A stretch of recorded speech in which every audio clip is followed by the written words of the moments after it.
एक रोशन सब्ज मैदान के ऊपर नीले आसमान में एक नौजवान कस्ट शाहीन, जिसका नाम एरो था, अपनी तेज निगाहों और मजबूत परों के साथ परवाज कर रहा था। नीचे इसे सुर्ख, नीले, पीले, जामनी और सफ़ेद रंग की 5 खूबसूरत तितलियां फूलों के दरमियान रक्स करती नजर आएं। तजस्सुस में आकर एरो एक दरख्त की शाख पर उतर आया, मगर तितलियां डरने के बजाय इसके इर्दगिर्द नरमी से मंडलाने लगें। हर तितली अपने साथ एक खास पैगाम लाई।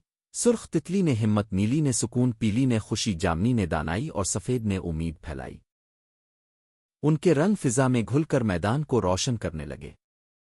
एरो ने महसूस किया कि असल ताकत सिर्फ तेज पंजों और मजबूत परों में नहीं, बल्कि नरमी, तवाज़ुन और मेहरबानी में भी होती है। शुक्रगुजारी की आवाज़ के साथ वो दोबारा आसमान की तरफ बुलंद हुआ, जबकि नीचे 5 तितलियां अपने रंगीन रक्स के जरिए ये याद दिलाती रहें कि छोटे से पर भी दुनिया को खूबसूरत बना सकते हैं।